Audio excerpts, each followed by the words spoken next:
এই হিয়ারিং এ কতটা হয়রানি হতে হচ্ছে সাধারণ মানুষকে সেই ছবিটা আপনারা দেখলেন যে হরিশ্চন্দ্রপুরে সেখানে নাতিকে দাদুর কবরের মাটি নিয়ে পৌঁছে যেতে হয়েছে।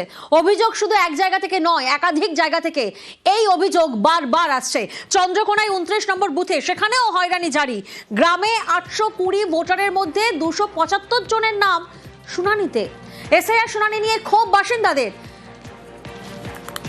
সুকান্ত প্রতিনিধি আমাদের সঙ্গে রয়েছেন, সরাসরি সুকান্ত থেকে একবার জানবো। সুকান্ত, যেখানে গ্রামে ভোটারের সংখ্যা 820 জন, সেখানে 277 জনকেই শুনানিতে ডাকা হয়েছে, কোন গ্রাউন্ডে কিছু জানা যাচ্ছে? একদমই প্রিয়াঙ্কা, দেখো 257 জনকে এখনো পর্যন্ত নোটিশ করা হয়েছে এবং আরো কয়েকজনকে নোটিশ করা হবে, সেটা বিএলওর মুখের যে বক্তব্য তার থেকেই প্রকাশ পাচ্ছে।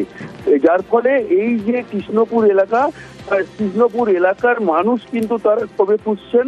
29 নম্বর বুথের এলাকার মানুষ কেউ বলছেন যে কাতার থেকে তাকে ফিরে আসতে হয়েছে এই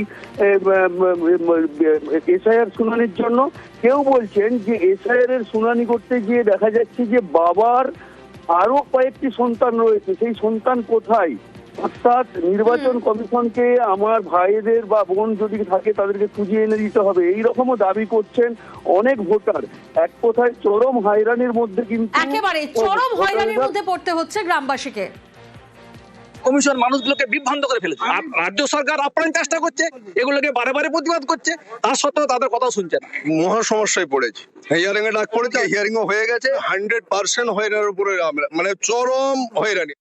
নোটিশে এসেছে 257, বাবার নামের সঙ্গে মিসম্যাচ, 6 জন সন্তান হিসেবে দেখাচ্ছে। বাবার নামে যে মিসম্যাচটা হচ্ছে সেটা কিছু হয়তো সামান্য ভুল ত্রুটি, বানান বা স্পেলিং এর হচ্ছে মিস্টেক, সেই কারণে হচ্ছে মনে হচ্ছে ডিসক্রিপেন্সিতে ফেলে দিচ্ছে ওদেরকে। মানুষের প্রচুর ক্ষোভ, প্রচুর বিভিন্ন উৎকণ্ঠার মধ্যে আছি।